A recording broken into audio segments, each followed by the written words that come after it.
Olá, nós estamos aqui de volta no nosso PharmacyCast. Hoje nós não estaremos com o nosso amigo Ricardo Alvarenga, que é o nosso jornalista que tinha feito as edições anteriores juntamente com a gente. Mas eu estou hoje ao lado de uma amiga e farmacêutica que vamos dar esse pontapé mais uma vez inicial. Nós tivemos uma parada breve, né, devido a vários fatores que aconteceram aí durante a última edição. No entanto, quero, né, trazer e apresentar, na verdade, ela vai se apresentar para vocês, né, a minha amiga farmacêutica Patrícia Alves. Seja bem-vinda e que estará hoje aqui com a gente falando de um assunto que é do cotidiano de todos nós, né? Seja os profissionais da área da saúde ou qualquer outro profissional da sociedade em geral. Mas antes disso, vamos só saber quem é a Patrícia. Olá, é uma grande satisfação estar aqui fazendo parte desse projeto, né, que é o Pharmacy Cast. E meu nome é Patrícia Alves, como a Elisângela falou, sou farmacêutica como ela.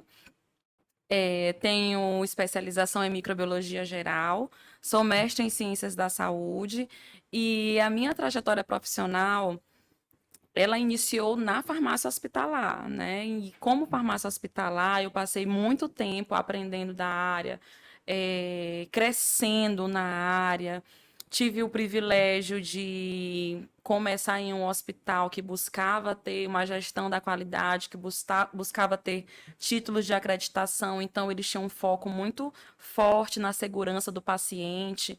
Então eu costumo dizer que eu tive um privilégio, né, de começar minha carreira profissional com uma excelente mentora, né? Você conhece o Keline Pinto Pereira, que pegou na minha mão enquanto estagiária e fez Vale questão. lembrar que era da minha turma, né? Essa Isso, senhorita. ela marca, né, por onde ela Uhum. passa, e ela foi, com certeza, ela é uma pessoa que marca a minha vida. Então, ela foi a minha mentora nesse momento, né? Ela abriu possibilidades para que eu efetivamente pudesse provar da farmácia hospitalar. E ela me deu liberdade para isso. Então, eu observava o cenário na farmácia hospitalar, estudava em casa, buscava experiências de outros locais, e eu percebi que isso me possibilitou crescer muito, né? Principalmente na área da gestão, ou aplicando a gestão em relação à obtenção de aumentar o nível de segurança do paciente, né?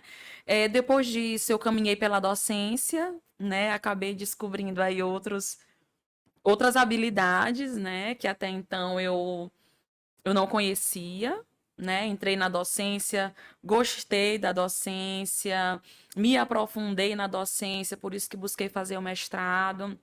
E estou na docência desde então, desde 2015. Né? Atualmente não estou no contexto da farmácia hospitalar, embora algumas pessoas ainda me associem à farmácia hospitalar. Hoje eu não atuo nessa área. Eu atuo hoje num laboratório de saúde pública, né? Então é um outro contexto, é um outro momento que eu estou vivenciando, é uma outra porta, outras habilidades que eu estou aprimorando, né? E não deixa de ser importante, né? Você ter todas essas possibilidades, né? Sim. E de se encontrar em diferentes competências, né? Em diferentes habilidades, em diferentes eixos. E isso também vai ampliando teus horizontes até realmente chegar a um ponto de você chegar a dizer que, não, esse é o direcionamento que eu quero mesmo daqui para frente, né? E o interessante, Elisângela, nesse contexto aí que você comentou, é que toda a bagagem que a farmácia hospitalar me deu enquanto área de atuação, eu consigo aplicar no meu contexto hoje na gestão do laboratório, né? As ferramentas da gestão, né? Esse contexto mais de custo, benefício, de aplicabilidade, eu consigo aplicar na minha área. E isso veio da farmácia hospitalar. Isso mostra também que você não gosta de uma zona de conforto, né? Você gosta de ficar se desafiando o tempo todo. Pelo menos é o que está demonstrando. Na verdade, na época, 2020, né, foi um ano bem diferente para todo mundo, não só por conta da pandemia, Uhum. né? Nós somos colocados em uma situação onde várias tomadas de decisões, novos direcionamentos precisavam ser tomados. E tive o convite para atuar num laboratório de saúde pública, como consultora por outra empresa, né, fazendo relatório, observando vivência. Então era tipo assim, eu avaliava o cenário, escrevia relatórios, dava propostas de Uhum. melhorias, e isso já me fez abrir o horizonte em relação às análises clínicas ou relacionados a agravos em saúde pública. Quando eu tive o convite efetivamente para o laboratório, eu tive um pouco de inquietação. Nossa, é um cenário diferente. E, de certa forma, aquilo tentou me travar. E eu pensei assim, não, eu sou farmacêutica. E atuar nas análises clínicas seria cumprir aquilo que me levou a fazer o curso de farmácia. Né? Eu quis Uhum. fazer farmácia porque eu tenho uma tia que atua como técnica de laboratório. E ela discutia muito em casa a questão das células, das metodologias que ela tinha no laboratório, as apostilas que ela levava, que eram bem coloridas. Eu tinha 9 anos, gente. Então eu olhava aquelas apostilas e livros e eu achava lindo, né? As células, os cortes das lâminas e tal. Aí eu falei assim, ai, tia, eu quero estudar isso. Quem é que estuda isso? Nunca esqueci. Aí ela falou assim, é o bioquímico, né? Hum. Tinha muito isso do farmacêutico bioquímico e Sim. tal. E aí, desde então, eu comecei a falar assim, ah, então eu vou ser bioquímica. E quando eu comecei, não foram nas análises clínicas, né? Foi na farmácia hospitalar. Aquelas descobertas, né, que nós vamos tendo durante toda a academia. A gente entra com um pensamento, esse já foi até um depoimento que eu mesma fiz aqui na primeira edição. E aí, quando a gente vai, né, andando, quando vamos conhecendo as outras áreas, né, a gente vai se identificando, eu acho que foi mais ou menos nesse sentido. É porque quando nós entramos no curso, nós estamos Ah, limitados àquela área que sim, nós sim, conhecemos. uhum, E quando a gente vai mergulhando no curso, são tantas possibilidades, muitas. né? E no decorrer do curso nós também tem que se deixar, né, experimentar das áreas direitinho, para poder realmente descobrir aquela que melhor, né, é compatível com o teu perfil. São Hum. muitas áreas, né, É menina? isso mostra, você é uma prova viva, então, daquilo que realmente a gente não pode realmente se limitar àquilo que aparece, né? Ou a primeira oportunidade. Então, surgiu uma oportunidade, surgiu outra totalmente diferente, se desafia, isso é importante, esse desafio constante. Às vezes a gente fica com medo, né? Mas é interessante que sempre possamos buscar ampliar esses conhecimentos. Como você falou, escolheu farmácia já por algum motivo, né? Sim. Então, hoje, nessa nossa edição, né, ela vem com um caráter especial. Ela vem com um caráter mais informativo do que uma entrevista, né? Hoje nós não vamos entrevistar a nossa querida Patrícia. Hoje nós vamos trazer informações e ela vai estar aqui nessa parceria comigo.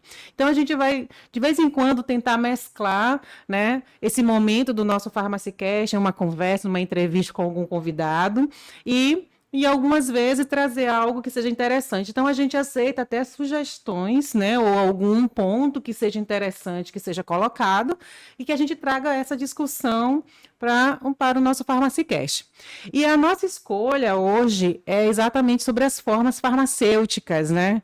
Que eu até costumo dizer assim que ninguém chega na farmácia ou no estabelecimento, seja de farmácia magistral, ou com manipulação, ou sem manipulação, pedindo assim, eu quero 1 quilo de alguma coisa, né, nesse sentido, eu quero 1 quilo de paracetamol, né, eu quero um quilo de ácido acetil salicílico. Quando você chega na farmácia, você chega e, eu quero paracetamol, aí qual é a pergunta seguinte? Mas qual é a forma que você quer? Qual é a apresentação que você deseja?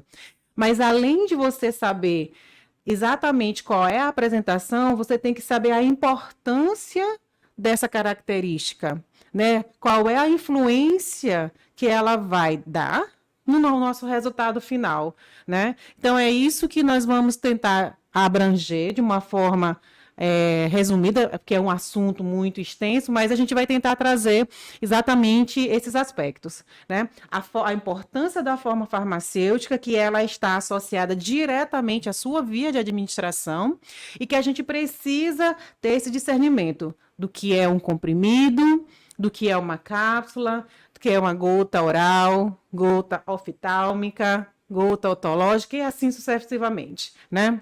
Então, vamos falar um pouquinho sobre isso, dizer qual é a importância. É um tema muito importante, é um tema base, né, da farmacologia. A farmacologia, enquanto estudo dos fármacos, a gente lembra lá das primeiras aulas, né, Elisângela, dos Uhum. conceitos, e logo em seguida vem formas farmacêuticas e vias de administração. Né? Sabemos que as formas farmacêuticas elas estão relacionadas à forma física como esse produto, né? Ele vai ser apresentado ao mercado. Eu trouxe até alguns exemplos aqui para a gente daqui a pouco fazer algumas demonstrações. Claro que a gente não está fazendo aqui nenhuma propaganda, tá? É apenas para a finalidade de mostrar o que é o comprimido, porque querendo ou não ainda se confunde muito, Sim. né? As formas sólidas. Sim. E aí é interessante nós destacarmos assim que para esse produto farmacêutico ir para o mercado validado em uma forma farmacêutica, tem que se respeitar as características da substância química, né? Sim. Por exemplo, para a maioria dos antibióticos que não têm estabilidade em forma líquida, eles são disponibilizados no mercado como pó para reconstituição. Que é a Isso suspensão oral, né? exatamente. Mas que é uma característica, é uma necessidade da substância química em si, que não tem Uhum. estabilidade naquele meio aquoso. Então, o que que nós sabemos em relação a isso? Aquele pó para reconstituição vai passar pelo processo da reconstituição com o líquido para que assim ela possa ser utilizada, né? Então, as formas farmacêuticas, elas devem ser muito bem consideradas, né? Porque elas estão relacionadas à via de administração e, consequentemente, ao seu efeito, que é o que os pacientes no geral buscam. Eu quero efeito, Sim. mas para esse efeito acontecer, tem todo um contexto a ser desenvolvido, tem todo um processo que deve ser desenvolvido da forma correta. Porque se ele não for desenvolvido da forma correta, eu vou ter um impacto. E aí eu não vou ter o efeito esperado. Então, quais são os fatores nas entrelinhas que deixaram de ser observados? Às vezes é a forma farmacêutica. E eu destaco também, Paty, como uma primeira premissa, um primeiro cuidado que deve ser, que devemos ter, é olhar a embalagem, ler Sim. a embalagem, ler o que está escrito. Muitas coisas, muitas informações, elas estão na embalagem. Ah, mas eu não consigo ler a embalagem, eu não consigo ver. Então, solicite a bula quando não está em caixa, tem os cartelados, né, que são vendidos em cartela, mas tem a bula. Então, é importante que se tenha esse cuidado, né, de ler, né, quando não se tem alguém que possa ajudar. Mas lembrando que o farmacêutico é o profissional que está disponível na farmácia, não precisa marcar hora, né? Então ele está lá, é o profissional do medicamento que vai fazer essa orientação corretamente, né? Então busca o farmacêutico, porque com certeza ele vai dizer exatamente como você deve utilizar. Não utilize na dúvida. Será se é para engolir? Será se é para botar debaixo da língua? Será se é para Pode só macerar, pode pode mastigar, triturar. né? Eu posso pegar e partir esse comprimido, posso abrir a cápsula.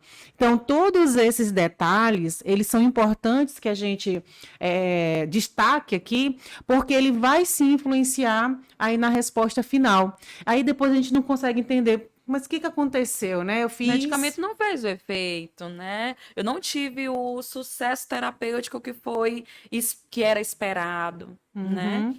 E aí, como você falou, é interessante que o paciente ele pode ter acesso à bula, ele pode ter acesso às informações da própria embalagem primária, mas mesmo assim ele pode se sentir na dúvida. Então, o farmacêutico ele vai estar na farmácia básica, né? Ele vai estar na farmácia com manipulação ou sem manipulação, à disposição, esperando ser realmente requisitado para tirar as dúvidas. Isso. E aí é interessante que a gente destaque aqui que as formas farmacêuticas elas podem se apresentar no estado sólido, né? Não restringindo somente ao comprimido, porque nós temos estado sólido que corresponde ao pó. Vocês com certeza já viram aí algo muito simples, que é o antiácido, que é uma representação do estado de pó, que ele é um pó que vai ser, né, Só para dissolvido, reconstituição, que vai ser basicamente. dissolvido ali na água e você consegue perceber. Então, Essas são exemplificações de estado sólido. Nós temos no estado semissólido, que também é de conhecimento de todos, quando a gente fala de creme, pomada, gel, né? Nossa, Porque eles têm uma textura já mais maleável, né? E temos o estado líquido, né? Então, o estado líquido, nós vamos ter o que normalmente a gente escuta, é xarope, gotas. Mas quando a gente pega a embalagem, lá tem escrito solução oral, suspensão oral. Então, qual é a importância disso? Por que que a gente precisa distinguir o que é uma solução e o que é uma suspensão? O que que a gente precisa deixar claro para o paciente do cuidado que ele tem que ter quando a gente fala dessas duas formas farmacêuticas? Que recado você poderia dar para eles? assim, a forma farmacêutica, ela está diretamente ligada à via de administração, Uhum. né? Você falou aí solução e Suspensão. até em relação também à estabilidade, né? São produtos que são sistemas diferentes, né, de obtenção. Em uma eu tenho uma questão homogênea, na outra não. Sim. E aí isso afeta diretamente a estabilidade desse produto, né? Isso. Então, essa questão de ser homogêneo ou não, então, quando a gente fala de uma solução, você olha um líquido, né, às vezes de colorido, né, que pode ser amarelo, pode ser vermelho, Uniforme, né? só que ele está ali uma mistura uniforme. Você não consegue ter a distinção Fases. das fases, da composição, você não consegue. Agora, quando a gente fala de uma suspensão, né, que tem a ver com a mistura de um sólido e um líquido, como você citou ainda há pouco, os antibióticos, é aquela característica onde você consegue distinguir a fase sólida e a fase líquida. E qual a importância da gente ter esse conhecimento? A solução, muitas vezes, você nem precisa agitar. Você agita pelo um fato de tentar deixar homogêneo, mas ele já está homogêneo. Agora, quando a gente fala da suspensão, que se você deixar durante o dia aquele medicamento ali parado, Estado de repouso, exatamente, ele tende a decantar e para o fundo ou ficar suspenso, dependendo da característica, né, da substância. E aí, o que nós devemos ter o cuidado quando lermos suspensão? Agite antes de usar. Normalmente a gente olha até essa frase escrita ou na embalagem primária ou mesmo na bula. Então, esse cuidado de agitar antes de utilizar, ele é importante porque você vai tentar homogeneizar, ele é uma mistura heterogênea, ele não vai ter essa homogeneidade como a solução. As partículas continuam ali, né, Isso, sendo mas é percebidas. importante que você agite, porque senão você vai tomar o líquido e o medicamento vai ficar, né? E depois não consegue também entender por que não funcionou. Então, isso é importante a gente deixar claro quando se fala de solução, quando se fala de suspensão. E também existe a outra forma, que é a emulsão. A emulsão, ela já tem uma característica também diferente, ela é uma mistura também heterogênea. No entanto, já é uma mistura de dois líquidos, Isso. né? A suspensão já é um sólido e um líquido. Aí você consegue distinguir. E a emulsão... Líquidos imissíveis, né? Isso. Líquidos que... Basta a gente pensar, por exemplo, nos óleos bifásicos, né, de banho, só para vocês terem ideia do que a gente está falando. Ah, existe medicamento assim? Existe, só que hoje a gente tem os agentes emulsificantes que facilitam, né, essa homogeneicidade. Mas, no entanto, a gente precisa agitar antes de utilizar. Então, nós temos medicamentos nessas três formas farmacêuticas, e são três formas farmacêuticas que precisam dessa atenção. Então, ao ler a embalagem ou a bula, preste atenção no que está escrito, se é uma solução, se é uma suspensão ou se é uma emulsão, porque isso vai fazer, sim, toda a diferença na hora de administrar. Principalmente quando a gente fala de crianças, por exemplo, né, que a gente vai utilizar as seringas, os copinhos e tudo que a gente puder para fazer essa administração. E ter a certeza de que aquele produto ele está distribuído de forma uniforme, né? E que qualquer fração eu vou ter a concentração equivalente é muito importante e determina a dose e efeito. Sim, sim. Né? Porque quando você observa que lá está dizendo, por exemplo, 20 miligrama barra ml, né? Então ele está dizendo que a cada 1 ml do líquido eu vou ter 20 miligramas da substância. Então a gente tem que respeitar isso, porque durante o estudo farmacológico, se utilizou exatamente essa dosagem, né? Essa dose para poder estipular se vai ser 2 ml, 3 ml, para depois me dar um efeito. Mas nada adianta eu tomar os 3 ml se a substância não vai junto. Sim. Né? Então, a importância do estado líquido é quando a gente fala exatamente e observa essas formas farmacêuticas. É uma coisa até que eu costumo comentar em algumas aulas, né? Que não adianta você ter a ferramenta correta se não se sabe utilizar, né? Então, isso pode acontecer muito. Isso afeta a adesão do paciente, isso afeta o efeito dele. Isso afeta toda a percepção que a sociedade tem em relação ao medicamento. Nós sabemos que medicamento hoje é o principal recurso terapêutico utilizado. É o principal. Né, Elisângela, a gente sabe que o consumo de medicamentos ele é tão exacerbado que normalmente para cada agravo, para cada sinal e sintoma, as pessoas procuram uma droga relacionada para ter o alívio correspondente, né? Então, além de ter acesso a essa ferramenta, esse paciente também tem que ser munido de todas as informações para que ele possa fazer o processo corretamente, para que ele siga o protocolo corretamente, né? Para que não tenha essas interferências em relação à concentração, dose e efeito. E assim ele vai seguir a ordem posológica, né? A posologia, o modo de usar certinho. Se lá está dizendo que ele vai ter que usar por 5 dias, 10 dias, aquele volume, como a gente está falando do estado líquido, aquele volume ele tem que corresponder. Sim. Né? Então a gente tem que ficar muito atento. Eu sei que hoje nós temos, por exemplo, as seringas, né? Nós temos os copinhos. A gente tem que ficar muito atento. Ah, eu vou passar a mais, não vou botar a menos.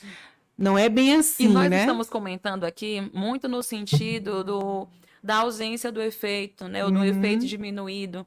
Mas e quando a gente tem um efeito tóxico, um efeito aumentado, né? Sim. Que possibilite uma reação adversa importante no contexto daquele paciente?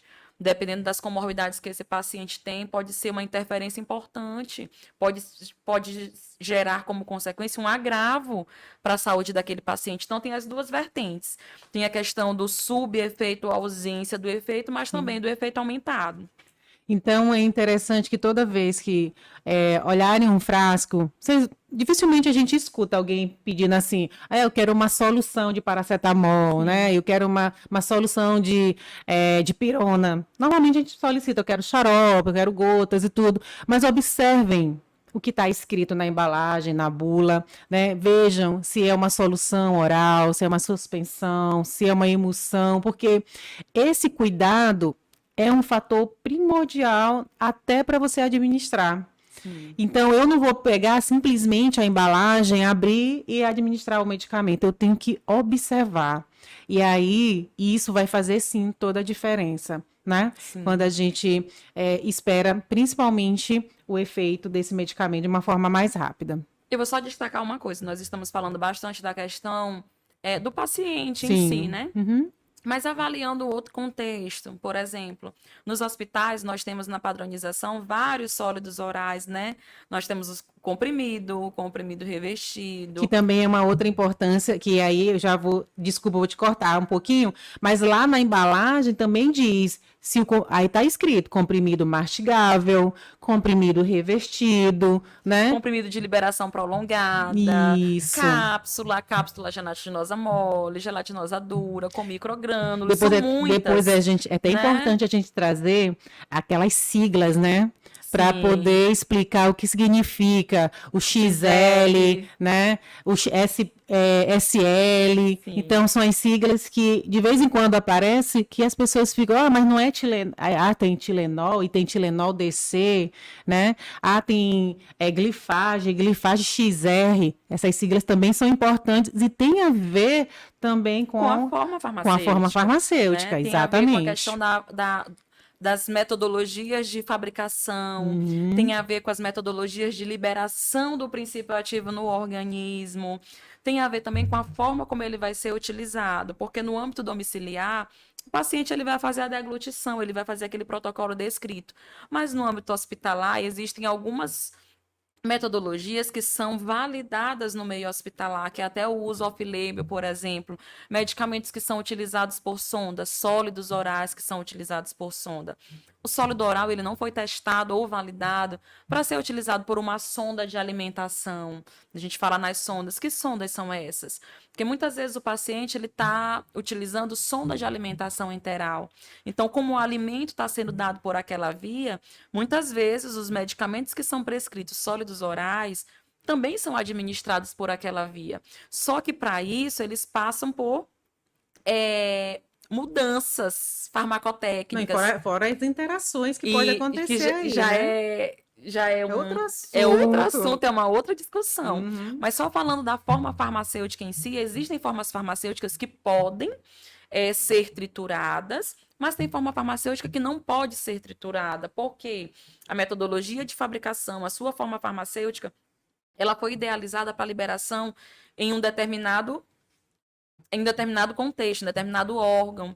Então, quando eu tiro aquela proteção, quando eu tiro aquele revestimento, eu estou afetando o local de liberação desse fármaco, né? A resposta dele. Ele não vai ser absorvido naquele local. Por quê? Porque agora eu não tenho, né, o trato gastrointestinal, eu tenho um acesso, eu tenho um tubo.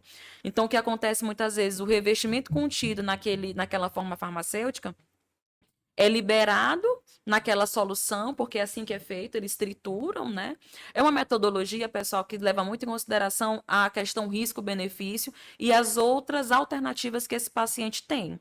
Então, existem sólidos orais que podem? Sim. Tem aqueles que não podem? Tem. E tem aqueles que são utilizados sob cautela, Uhum. né? Sim. Então, aqueles que podem, eles são macerados, se utiliza 10 ml de água destilada para facilitar. Aquela solução que é então gerada, ela é aspirada com a seringa e é colocada via sonda. Mas tem fármacos que têm revestimento que não podem, né, Elisângela? Aí o que que Uhum. acontece? Aquele revestimento, ele pode até obstruir a sonda. E aí a gente tem uma discussão que eu não vou ter a absorção porque afetou ali a questão farmacotécnica daquele produto, e eu ainda tenho um aumento no custo em saúde, porque eu vou ter a obstrução da sonda, eu vou ter que trocar aquela sonda, né? E, Algumas vezes ela é e aí trocada. você percebe um gasto, né, um fluxo que é em cadeia, né, que Sim, vai gerar aí um gasto não só por conta da obstrução, da troca da sonda, né? Então você vai ver que vai trocar a sonda, vai ter que dar mais medicamento para esse sim, paciente, né, para sim. corresponder. Sem falar que eu interfiro no efeito, né? De qualquer Uhum. forma, eu estou interferindo no efeito. É porque ele teve um estudo seguindo os parâmetros, né, do trato gastrointestinal, né? Exatamente. Então ele tem um tempo de absorção, um tempo de metabolismo, um Ele tempo vai que ter o ele tempo de meia-vida de plasmática. meia-vida, Vamos isso. afetar a farmacocinética dele, começando da absorção. E aí é um evento em cadeia, né? É O que porque fazer? falando desse aspecto, dessas características, interessa como nosso público pode ser pessoas que não são da área, mas é interessante entender que a maioria da população ela só quer ver a resposta, né? Ela só quer ver o resultado. Tomou medicamento para dor de cabeça, passou, passou. Mas muitas vezes ela não se atenta que existe todo um processo, todo um fluxo até passar a dor de cabeça. E é isso que a gente está falando, é essa interferência que pode acontecer. Isso porque nós estamos falando do pré, né? Nós estamos Isso. falando das formas farmacêuticas. Aham. Essas formas farmacêuticas, elas terão que ser administradas por uma via de administração, que é o que vai favorecer o contato da forma farmacêutica com o paciente. Daí vai ter que ser absorvido, vai ter que ser distribuído, metabolizado, para que possa ser excretado. E concomitante a isso, né, de acordo com a liberação do princípio ativo, a farmacodinâmica ela possa acontecer. De fato, a interação daquela substância com o seu receptor, com o seu local de ação. E para cada fase dessa tem um tempo. E tem as suas implicações. Tem um tempo, né, de absorção que ele vai precisar, um tempo que ele vai ser distribuído para alcançar suas proteínas-alvo, né, seus receptores-alvo, para depois, né, ser metabolizado antes, porque alguns fármacos, é interessante dizer que no comprimido ele precisa ser ativado. Que é o profármaco, né? E nem todo fármaco ele está exatamente na sua forma ativa como ele deve Deve ser, ser. né? Então ele precisa ser mesmo administrado pela via oral para alcançar, né, o trato gastrointestinal, mais especificamente o fígado, que a gente chama de efeito de primeira passagem, e Isso. aí ser metabolizado e ativado. E assim ele libera aí o princípio ativo, mais ativo, né? Porque às vezes a gente entende que a gente já está tomando muitas das vezes a substância Isso. propriamente Na ativa. sua forma ativa. E E necessariamente não. não é assim, né? E aí, falando dessa questão dos medicamentos por sonda, as alternativas que são dadas é um estudo mesmo da equipe multiprofissional, muitas vezes observacional em relação aos efeitos que o paciente está tendo. Ou pegando os relatos de outras instituições, tem muitos hospitais que já trabalham isso de uma maneira muito forte, de uma maneira muito bem alinhada, descrevendo aqueles que podem, aqueles que não podem e por que não podem, e aqueles que podem sob cautela. Isso. É, aí quando a gente entra para esse contexto de hospitalar, o negócio é mais complicado, né? Porque ali, às vezes, o paciente ele não tem a chance nem de perguntar, né, o que está Tá acontecendo. sob os cuidados da Tá equipe sobre os cuidados multiprofissional, da equipe, né? exatamente. E qualquer coisa que aconteça com o paciente no âmbito hospitalar afeta diretamente a segurança do paciente. Pode ser considerado um evento adverso. Uhum. E aí, quando a gente fala dos comprimidos, a gente tem que observar esses cuidados, né, de se eles são ingeridos, devem ser ingeridos, mastigados, triturados, que seja. Essa questão de poder partir ou não, né, Sim. isso é um outro cuidado, então é bom sempre perguntar para o profissional. Principalmente profissional farmacêutico. Você foi lá, comprou na farmácia, tire suas dúvidas, não leve essa dúvida para casa. Em casa, aí vai ficar mais difícil. Ou então, né, temos a bula. Eu sei que a bula, muitas vezes, ela Ela não traz muitos termos né? Ou então, né, ela técnicos. tem uma visibilidade, né, como aqui, de dificultosa, né? Cadê o óculos?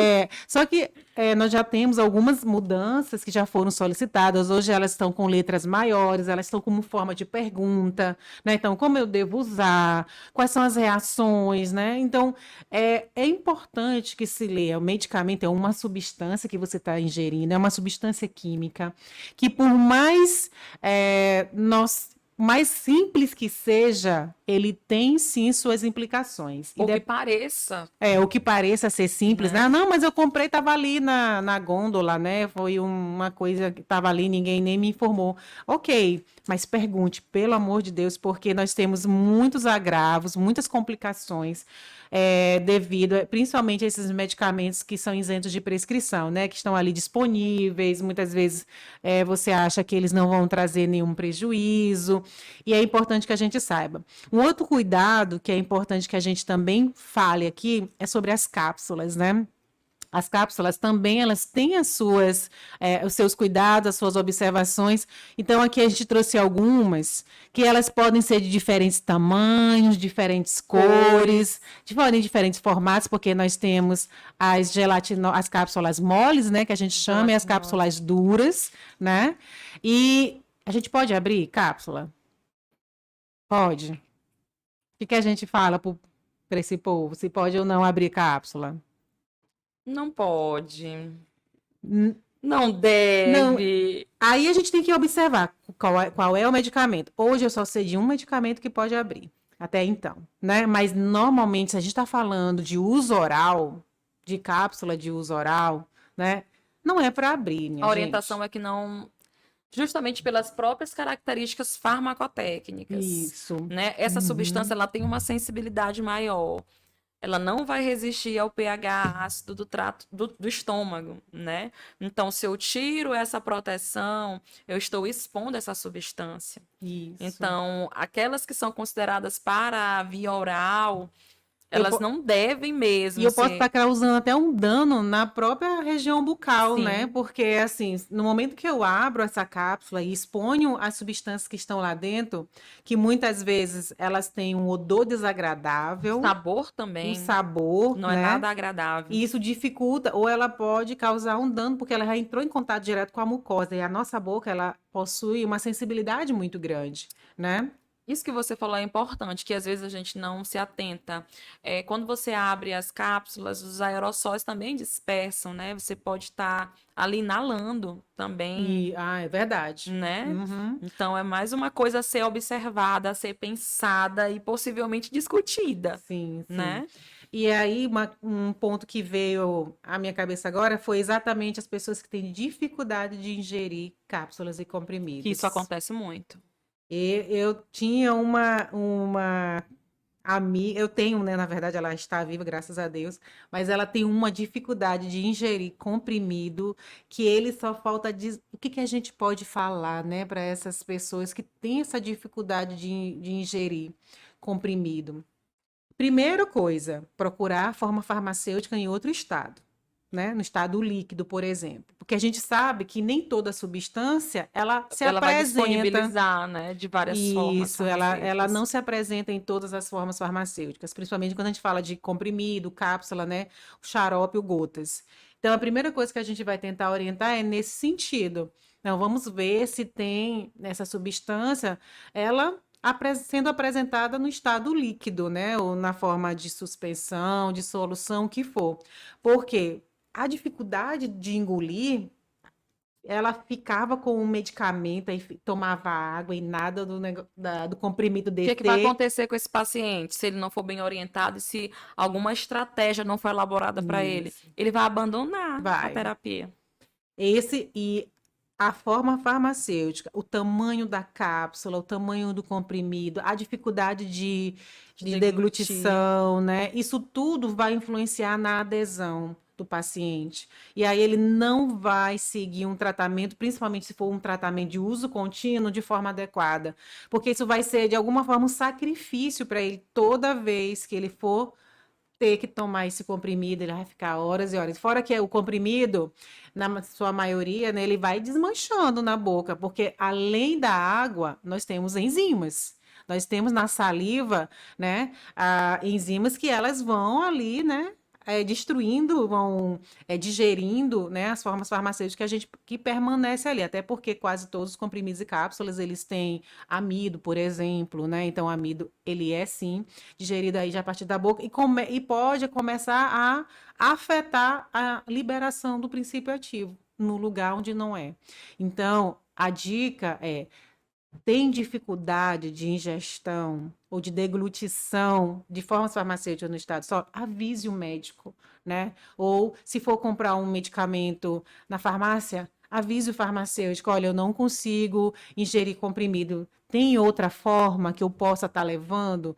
Porque assim você não vai ter danos, né? E Sim. vai acabar aderindo ao tratamento que deveria, né, seguir, não é isso? Isso é uma implicação muito importante, né? Que é o primeiro Uhum, parâmetro para nós termos sucesso terapêutico. Nós temos muitos pacientes que abandonam terapia por conta, né, dessa questão da forma farmacêutica, sim. né? E o profissional também ele tem que ir investigando isso, porque às vezes o paciente ele diz que ele está usando e ele não está, né? E aí tem que fazer daquele momento um momento confortável para que esse paciente possa não ter medo dos profissionais da equipe, né? Que às Isso. vezes os pacientes, né, comentando aqui, a gente acompanha alguns familiares nas consultas, a gente fica só observando, né? Eles às vezes eles têm medo de relatar que eles não estão fazendo da forma que deveria fazer. E eles afirmam que estão fazendo e na verdade não estão fazendo, né?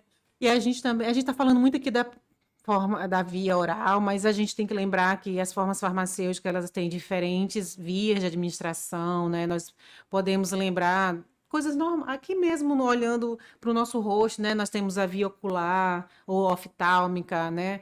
Nós temos a inalatória ou via nasal. Então, a otológica, Autológica. né? Que é dentro do ouvido. Então, prestem atenção nesses nomes, nesses termos, porque às vezes, quando a gente olha assim, gotas, automaticamente a gente Já, acha que já tem que ter relaciona oral, isso, que tem né? que ingerir. Mas eu tô com uma inflamação no olho. Mas lá o médico botou gotas, está escrito gotas. Mas na embalagem, você tem que observar. Você tem que solicitar essa orientação. O farmacêutico ele tem que estar também passando essa orientação. Pergunte.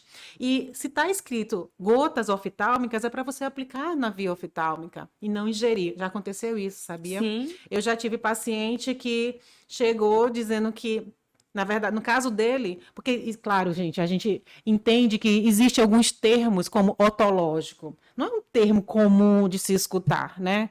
Então, o paciente leigo, né? Ele não vai entender o que é otológico, ele só leu gotas. Então, eu tive um paciente que ele, ao invés de colocar no ouvido, dentro do ouvido, as 3 gotas, ele estava tomando. E ele foi até a farmácia e disse que não estava funcionando. Aí eu perguntei, né? Ele não comprou na farmácia, e aí ele só foi lá porque ele disse que estava passando e resolveu perguntar. E aí ele chegou e disse assim, é porque eu só queria saber se realmente é esse medicamento que está aqui na receita, se está certinho, se eu estou fazendo a utilização dele correta, né? Então, o que que ele estava fazendo? Ele estava entendendo que tinha que tomar, e na hora era para pingar dentro do ouvido. Aí, quando eu disse isso para ele, meu Deus, como é que... Aí, qual é o problema disso? Não é só a ineficácia, né, na sua via. O que aquilo poderia estar causando para ele? Uma intoxicação que a Pode não gente... ter, naquele momento, gerado nada, mas o que poderia ter gerado, Isso, né? exatamente. Então, nós temos que prestar atenção na via que é determinada, né? Na via. Então, nós temos várias. E aí tem as soluções injetáveis, né? Que isso já vai Fica mais mais para o pro âmbito hospitalar, né? Tem as vias dérmica, dermatológica, que nem sempre, quando a gente fala via tópica, né? Não é sempre na pele, né? Porque a tópica, ela pode ser via tópica dentro da boca, né? Bucal, via tópica, só não é para ser absorvida, ela tem que ser aplicada só localmente. Então, Sim. existe essa confusão. Quem pode ajudar? Pergunte para o farmacêutico, ele está ali na farmácia, chame por ele, né? Peça orientação. A gente não pode ter dúvida na hora de utilizar um medicamento. O medicamento ele é coisa séria e ele vai influenciar sim na resposta final. E isso vai gerar não só um custo a mais, porque você tomou aquele medicamento, não utilizou da forma correta ou fez de uma forma que não foi orientado, até porque ninguém é obrigado a saber de tudo, né? A gente tem que sim ter a orientação correta. E aí acaba, muitas vezes, tendo que acrescentar outro medicamento ou até aumentando a dose. Então, assim, olha só a cadeia que vai gerando por conta de uma forma que não foi utilizada da forma, né, correta. Sem falar nos prejuízos para a saúde desse paciente, né? Uhum. Nós falamos muito das vias dos sólidos, né, e dos líquidos orais, porque é o mais acessível, é o Sim, mais cômodo, né? É o que os pacientes utilizam mais, mais né? utilizam de forma independente. Porque normalmente, quando eles precisam utilizar uma solução injetável, eles precisam da ajuda de outros para Profissional. essa Isso. administração, Uhum. né? É como você falou, nós não podemos ter dúvidas ao utilizar esses produtos, ao utilizar os medicamentos. Mas se der a dúvida, o que que eu faço? Chame pelo farmacêutico, Uhum. pergunte, peça orientação. Aí eu chamo a atenção, não menos importante do que as outras formas que nós falamos, do semissólido, né? Dos cremes, das Sim, pomadas também. A gente tem que ter muito cuidado, observar qual é a via que está sendo indicado para a administração, se é uma via dérmica, se é a via vaginal, se é a via anal. Não podemos estar misturando, né? Os locais, né? Ah, porque serviu para isso, serviu. Não. Tudo foi estudado devidamente, obedecendo o local a ser administrado. sim. Toda pesquisa que é feita para desenvolver um medicamento, ele segue minuciosamente o local que vai ser administrado, a forma e a via que vai ser administrado. E aí ele respeita toda uma farmacocinética, né, que é o termo que a gente utiliza dentro da farmacologia, para dizer qual é todo o processo que deve ser seguido até ele ser totalmente eliminado do nosso organismo. Não é isso? Exatamente. Temos que levar em consideração que tem as etapas da farmacocinética que vão favorecer, Uhum. né, as outras etapas que representam a farmacodinâmica, que é de fato a disponibilização dessa substância no seu local-alvo de ação. Então, às vezes, essa droga, esse fármaco, esse princípio ativo, ele nem chega no seu local para ação, né? Dependendo das circunstâncias, né, e da quantidade de problemas que foram acontecendo nas outras etapas. Por isso que nós destacamos a importância do conhecimento da utilização correta das formas farmacêuticas. E aí, uma coisa puxa a outra, né? A gente está falando aqui de utilizar a forma, observar o que está escrito na embalagem, observar o que está escrito na bula, perguntar para o farmacêutico, mas a gente não pode esquecer dos horários. Sim. Não podemos pular, não podemos estar misturando, né? De qualquer forma, se é em jejum, tem que ser tomado em jejum, tem que respeitar os 30 minutos. Se é junto com os alimentos, aquela forma, ela foi estudada para ser ingerida junto com alimentos. Se tem que ser de 3 em 3 horas, de 8 em 8 horas, ela tem que ser respeitada. Então, tenham muito cuidado nesse sentido. Então, como eu falei, uma coisa puxa a outra, não é isso? Então, eu preciso utilizar a forma, eu preciso utilizar a via correta, mas eu preciso também ficar atento à questão Seguir o protocolo correto. do horário, da quantidade. Ah, mas eu vou usar logo 5 ml, né? Porque tem que ser 2,5 de manhã, 2,5 à tarde.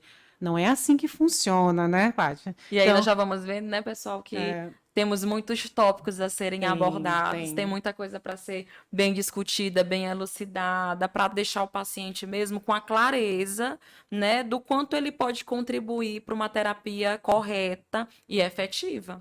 Então, é um assunto muito extenso, é algo que a gente pode ficar aqui discutindo, trazendo não, outras informações, não somente o aspecto da forma, mas até a questão dos próprios constituintes, da sua composição, os recipientes, né, o veículo que está ali dentro, porque a gente não tem só a substância química, Sim. né, mas temos outras substâncias que vão favorecer de alguma forma com que esse comprimido ele libere, ou essa cápsula, ou o que seja, ele libera aquele princípio ativo que vai dar a resposta. Então, é um assunto muito extenso. Nesse momento, o que a gente queria trazer era isso, essa informação sobre um pouco mais sobre formas farmacêuticas, aqui juntamente com a professora Patrícia Alves, que vai ficar aí nessa jornada comigo, esclarecendo. A gente aceita sugestões, né? Críticas também, ou aquilo que a gente não abordou nesse momento, que a gente pode trazer em outra oportunidade. Mas é isso. As informações, elas são necessárias e elas estão aí de livre acesso. Procure o farmacêutico, procure a informação. Não temos mais essa limitação, né, de achar que a gente não tem como obter as informações. Eu agradeço a minha gratidão querida. é minha, né? A gratidão é toda minha por estar aqui nesse espaço, né? Conversando sobre assuntos técnicos, sobre assuntos que nós gostamos, né? Assunto de saúde pública, né? Sim, De saúde informação pública básica. básica, que é importante para a nossa E que faz a população. diferença na vida das pessoas, né? Que muitas vezes parece ser algo tão simples, né? Mas que traz uma grandiosidade, né? Que traz uma informação necessária, que a pessoa para assim, é mesmo, né? Eu não posso realmente fazer isso. E lembrando que local de medicamento não é na cozinha, nem no banheiro, tá? É em lugar arejado, lugares que não tenham umidade e que não estejam muito quentes também. Então, são 2 locais que podem acabar, né, trazendo outros problemas, né? Que é a parte do armazenamento. Olha só, outro assunto que a gente está Que trazendo aqui. afeta a estabilidade. A do estabilidade, produto. exatamente. Não deixar exposto, né, à luz, ao sol, dentro do carro, dentro da bolsa, não é assim. Então, era isso, a princípio, né, que a gente gostaria de trazer no nosso PharmacyCast, revitalizando mais ainda esse momento da gente estar aqui junto, agora aqui com a nossa querida farmacêutica Patrícia Alves. Obrigada. Viu? O sentimento é de gratidão. Por estar aqui comigo. Sim. Sei que a gente ainda tem muito o que contribuir, porque essa é a nossa parte, né? Que a gente está fazendo agora diante de tudo aquilo que a gente adquiriu. É a nossa parte agora de passar essa informação. Tá bom? Okay. Então era isso. Até a próxima. Até mais.